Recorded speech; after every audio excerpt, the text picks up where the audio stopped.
Diqqat! O'zbekistonda bolalar nafaqasi va moddiy yordam bo'yicha shok xabar. Ko'pchilik bilmaydi, ammo davlat har oy minglab oilalarga bepul pul ajratmoqda. Siz ham shu ro'yxatda bo'lishingiz mumkin. O'zbekistonda bolali oilalar uchun kutilmagan xushxabar. Davlat har oy pul to'layapti, lekin minglab oilalar bundan bexabar.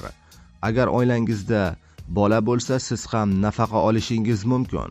Kimlarga beriladi, qancha to'lanadi? Hozir aytib beramiz.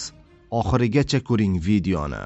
Bolalar nafaqasi to'xtab qolmasin. O'zbekistonda kam ta'minlangan oilalarga oylik pul yordami berilmoqda. Ammo bitta xato sababli minglab oilalarga to'lov rad etilmoqda. Kimlar oladi, qanday hujjat kerak? Videoni o'tkazib yubormang. Assalomu alaykum, hurmatli tomoshabinlar, tezkor yangiliklardan.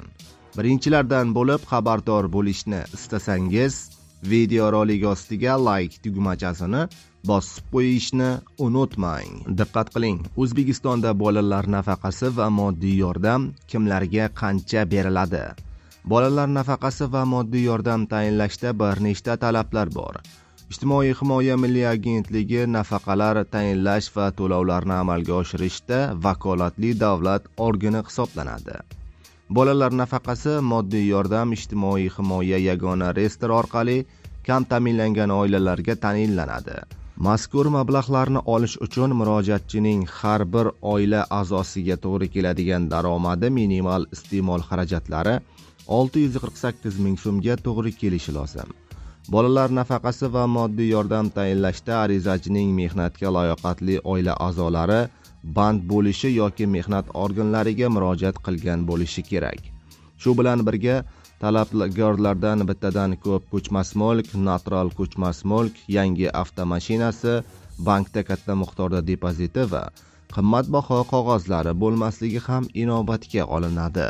O'zbekistonda 2024-yilning 1-maydan boshlab may.gov.uz portali orqali bolalar nafaqasi yoki moddiy yordam uchun onlayn ariza berish imkoniyati ham yaratilib qo'yilgan.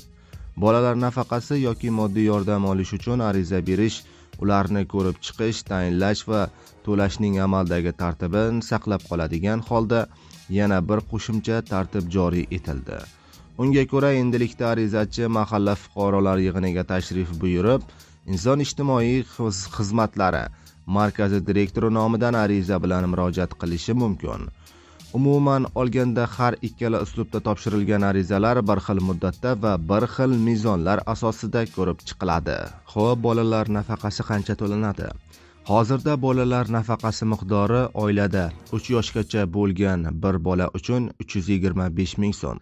Eng birinchi farzand 3 yoshdan katta bo'lsa, unga 250 ming so'm to'lanadi. Keyingi ikkinchi farzandga ikki holatda ham 150 ming so'mdan beriladi. Keyingi farzandlarning har biri uchun 100 ming so'mdan qo'shib ketilaveriladi. Moddiy yordam miqdori esa oyiga 380 ming so'm.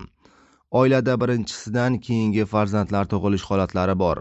Amaldagi tartibga binoan yangi tug'ilgan chaqaloqlar to'g'risidagi ma'lumotlar FHDYO organlari axborot tizimidan onlayn va avtomatlashtirilgan tizimlar orqali yangi fuqarolar yangi farzand tug'ilgach bolalar nafaqasini qayta hisoblash bo'yicha murojaat qilmaydi.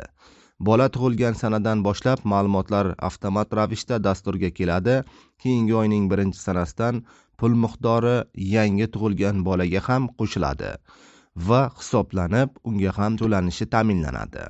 Eslatib o'tamiz, ijtimoiy to'lov bilan bog'liq barcha savollar tuman yoki shahardagi Inson ijtimoiy xizmatlar markaziga murojaat qilishingiz mumkin.